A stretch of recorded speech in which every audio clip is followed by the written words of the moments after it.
வணக்கம். Velu bike care Namakkal. இப்போ நம்ம இந்த வீடியோவில் என்ன பார்க்க போகிறோம்னா, ஒரு கிராங்க் ஷாஃப்ட்டு இன்ஜினில் சவுண்டு வந்த பிற்பாடு கிராங்க் ஷாஃப்ட் கழட்டிட்டோம். இப்போ இந்த கிராங்க் ஷாஃப்ட்டில் என்னென்ன வேலை இருக்குது, இதெல்லாம் பெர்மிசிபிள் லிமிட்டு அப்படிங்கிறத எப்படி செக் பண்ணுறதுனா, ஃபஸ்ட்டு கிராங்க் ஷாஃப்ட்டை கழட்டி நல்லா பெட்ரோலில் வாஷ் பண்ணிட்டு வச்சுக்கிட்டு இப்போது இது வந்து ஃபீலர் கேஜ்.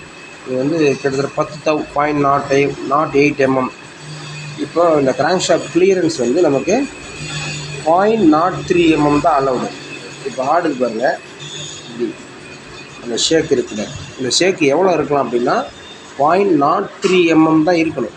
இப்போ இது அது மாதிரி 3 பங்கு ஃபீலர் கேஜ்.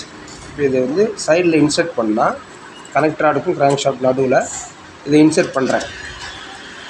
இப்படி இன்சர்ட் பண்ணும்போது உள்ளே போயிடுச்சு. உள்ளே போய் கூட ஃப்ரீயாக தான் இருக்குது. ஃப்ரீயாக இருக்கும், ஃப்ரீயாகவே இருக்குது. கனெக்டர் திரும்ப சுற்றுது.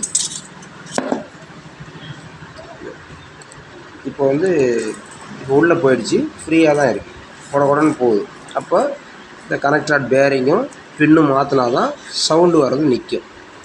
சவுண்டு வர்றதுக்கு அடிஷ்னல் ரீசன் இன்னொன்று, இந்த bearing 2 bearing C4 clearance bearing 2 பேரிங்கும் மாற்றினா ஸ்மூத்தாக ரன் ஆகும்.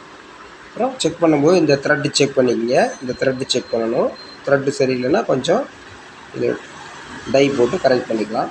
இந்த டீத்து, ப்ரைமரி கேர் டீத்து இதெல்லாம் கரெக்டாக இன்ஸ்பெக்ட் பண்ணி இந்த 2 பேரிங்கு, இந்த கிராங்க் பின்னு உள்ள இருக்கிற நீடில் பேரிங் மாற்றி போட்டோம்னா சவுண்டு வராத வண்டி நீட்டாக புது இன்ஜின் மாதிரி ஓடும்.